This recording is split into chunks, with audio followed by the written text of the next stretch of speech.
అందరికీ నమస్కారం. Welcome to my channel అహల్యతో ఒక పాట 4 కబుర్లు.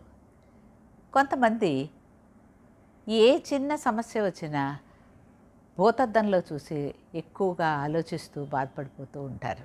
ఇంకా కొంతమంది తమ కొడుకులకి ఉద్యోగాలు సమంగా లేవనో, కోడళ్ళకి ఉద్యోగాలు రావటం లేదనో ఏదో ఒక దానికి ఆలోచిస్తూ ఎక్కువగా బాధపడిపోతూ ఉంటారన్నమాట.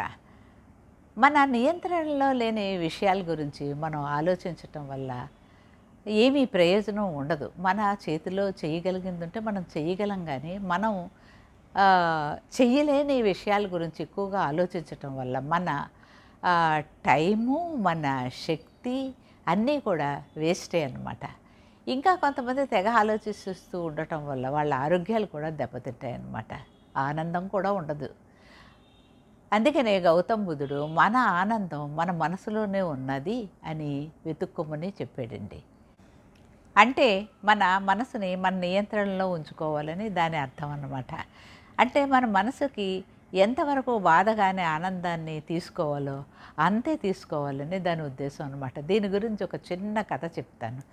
ఇది మీరందరూ కూడా ఆల్రెడీ ఎక్కడో చదివేసే ఉంటారు. అయినా సరే ఒకసారి మనం రికలెక్ట్ చేసుకుంటే కొన్ని మంచి విషయాలు మంచిదని నా ఉద్దేశం అన్నమాట.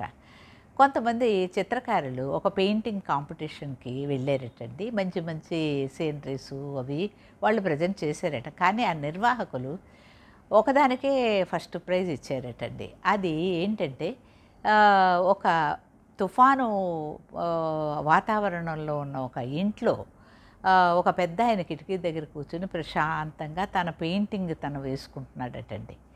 అది చూసిన తర్వాత ఆ చిత్రకారులందరూ ఏమిటండి ఇది, మేమందరం ఎంత మంచిగా వేస్తే వాటికి ప్రైజెస్ ఇవ్వకుండా అదేదో చెత్త పిక్చర్కి మీరు ఫస్ట్ ప్రైజ్ ఇచ్చారేంటి అని అడిగారటండి. అప్పుడు వాళ్ళు దాని మెసేజ్ మీకు అర్థం కాలేనట్టుందని చెప్పారటండి. ఎంతటి తుఫాను లాంటి పరిస్థితులు మనల్ని చుట్టుముట్టినా మనం కాన్సన్ట్రేషన్ అంతా మనం చేసే పని మీద పెట్టి ఆ పనిని పూర్తి చేసుకోవాలని దాని అర్థం అన్నమాట. అందుకే దాన్ని ఫస్ట్ ప్రైజ్ ఇచ్చాం అని అన్నారట. మనకు అందరికీ తెలుసు కాన్సన్ట్రేషన్ చేసే పని మీద పెట్టాలని, కానీ ఏదైనా సమస్య వచ్చినప్పుడు మాత్రం మనకు అది గుర్తురాదు. అందుకే అప్పుడప్పుడు ఇలాంటివి మనం గుర్తు చేసుకుంటూ ఉండాలన్నమాట.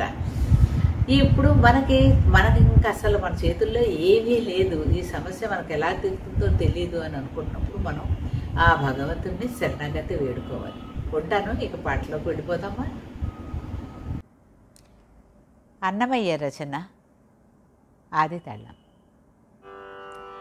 ఎంత మాత్రమున ఎవ్వరు తలచిన అంత మాత్రమే నీవు,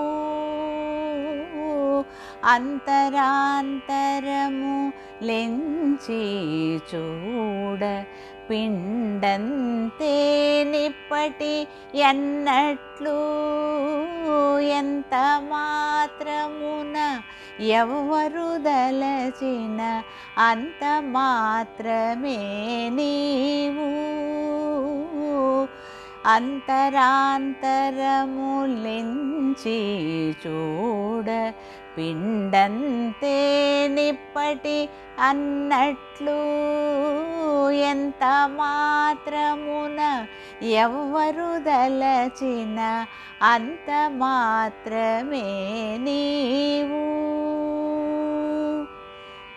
కొలుతురు మిము వైష్ణవులు కూరిమితో విష్ణుడని, పలుకుదురు మిము వేదాంతులు పరబ్రహ్మంబనుచు, కొలుతురు మిము వైష్ణవులు కూరిమితో విష్ణుడని, పలుకుదురు మిము వేదాంతులు పరబ్రహ్మంబనుచు, తలతురు మిము శైవులు తగిన భక్తులును శివుడనుచు, తలతురు మిము శైవులు తగిన భక్తులును శివుడనుచు, అలరి పొగడుదురు కాపాలికుడాది భైరవుండనుచు, అలరి పొగడుదురు కాపాలికుడాది భైరవుండనుచు,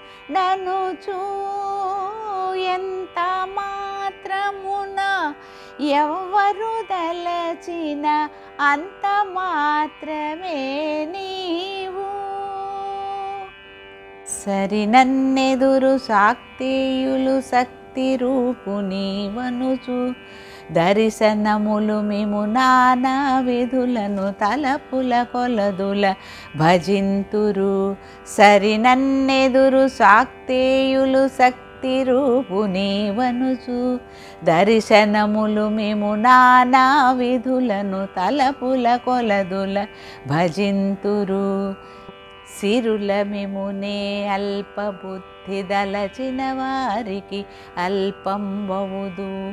గరిమల మిమునే ఘనమని తలచిన ఘనబుద్ధులకు ఘనుడవు. నీ వలన కొరతే లేదు మరి నీరు కొలది తామెరవు. ఆవల భాగీరథి దరి బావుల ఆ జలమే ఊరినయాట్లు.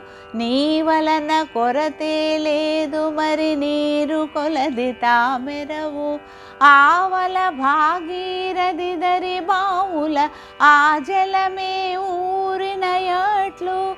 శ్రీ వెంకటపతి నీవైతే మము చేకొని ఉన్న దైవమని.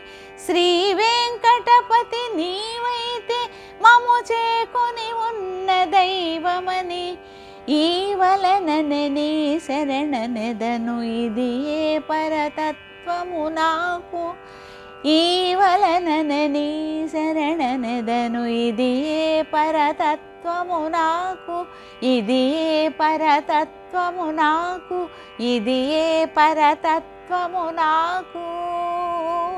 ఎంత మాత్రమున ఎవ్వరు తలచిన అంత మాత్రమే నీవు.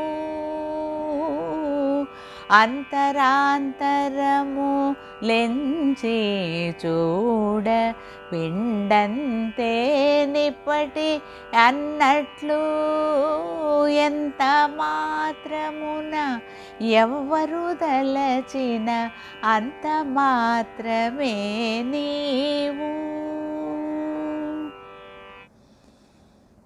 నా పాట కనుక నచ్చినట్లయితే లైక్ చేసి షేర్ చేసి సబ్స్క్రైబ్ చేస్తారని ఆశిస్తున్నాను. మరొక పాటతో మేము ముందుంటాను.